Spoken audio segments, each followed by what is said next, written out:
Assalamualaikum warahmatullahi wabarakatuh. Sampurasun wilujeng enjing kelas 7 kumaha dararamang. Mugia urang sadayana aya dina ginanjar kawilujengan.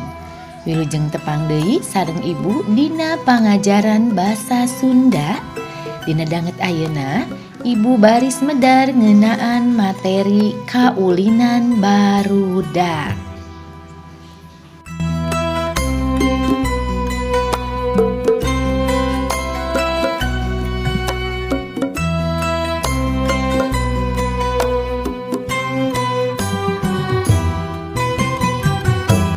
Sate acan medar leuwih jero ngeunaan kaulinan barudak, hayu urang pedar heula wangenan kaulinan barudak. Harti kaulinan barudak nyaeta sagala rupa hal anu sok dipigawe ku budak bisa saurang atawa barudak kulobaan dina waktu-waktu arulin atawa hareureuy. Tah, aya kaulinan modern, aya kaulinan tradisional. Era globalisasi mawa pangaruh gede kana kahirupan zaman kiwari, khususna kana kamajuan teknologi jeung ilmu pangaweruh. Kukituna mawa pangaruh kana kahirupan sapopoe kaasup kana kaulinan barudak. Munculna kaulinan modern ngabalukarkeun eksistensi kaulinan tradisional jadi kurang menarik. Urang teu bisa nolak jeung antipasi kana kacanggihan teknologi, tapi urang ulah poho kana ngamumule kaulinan tradisional sangkan tetep jadi warisan budaya karukun. Kukituna kaulinan tradisional diwanohkeun deui, khususna dijadikeun materi pangajaran basa Sunda di kelas 7. Tah, di dieu aya contoh jenis kaulinan modern jeung kaulinan tradisional. Aya kaulinan tradisional congklak jeung PlayStation. Aya sababaraha hal anu mangaruhan kana kaulinan tradisional jeung modern. Di antarana kaulinan anu loba ngamanfaatkeun teknologi, sedengkeun kaulinan tradisional ngamanfaatkeun barang anu aya di sabudeureun. Contohnya misalnya aya batu dipake kaulinan encrak, aya kenteng dipake kaulinan boy-boyan atawa sonda.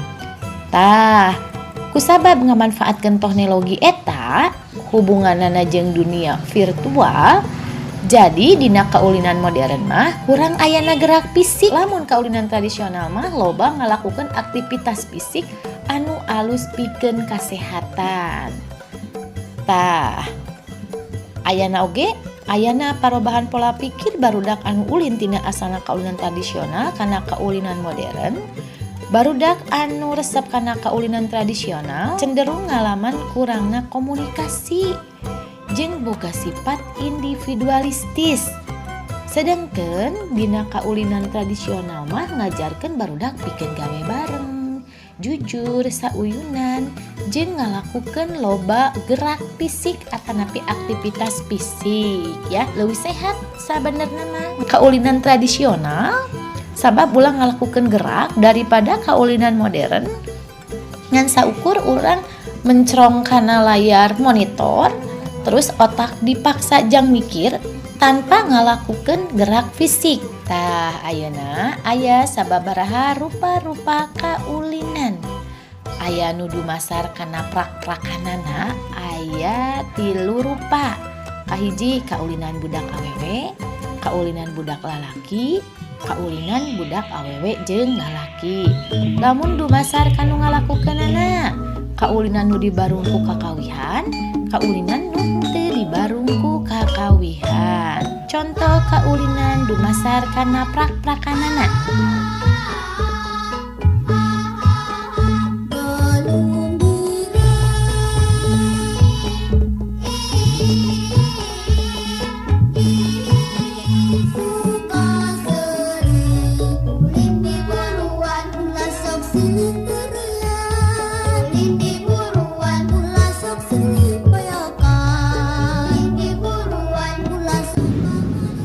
Ayeuna contoh kaulinan dumasar anu ngalakukeunana.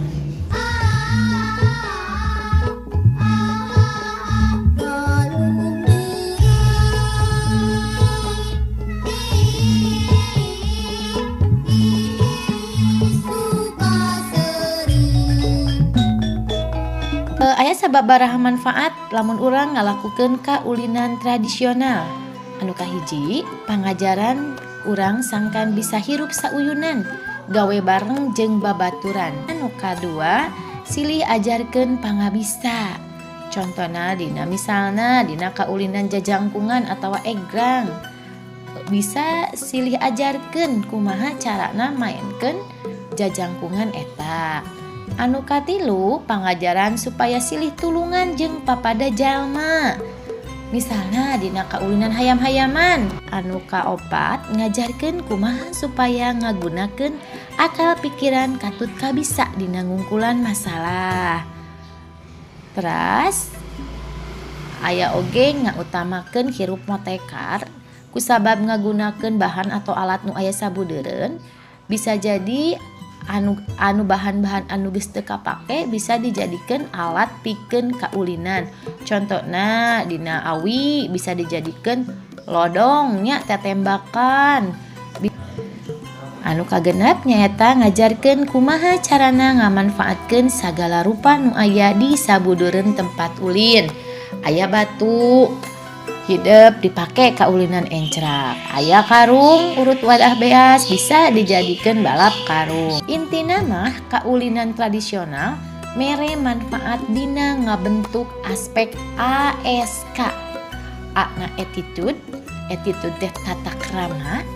S na skill, hartosna kaparigelan atawa keterampilan. K na knowledge artiosna pangaruh atanapi pengetahuan.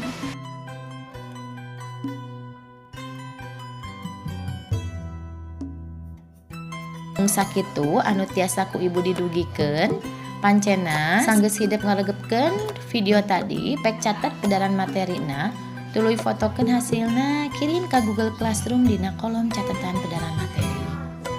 Kadua, regepkeun pintonan kaulinan dina video, tuluy tangtukeun jenis kaulinanana jeung cara ngamainkeunana, oge manfaatna kumaha.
Gitu nu tiasa kapihatur najan diajar di aimah angger urang kudu tetep bunga.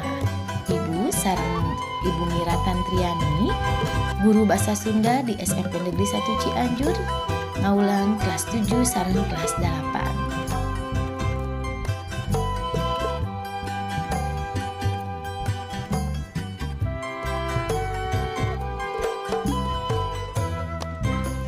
Hatur nuhun kana perhatosanana. Wassalamualaikum warahmatullahi wabarakatuh.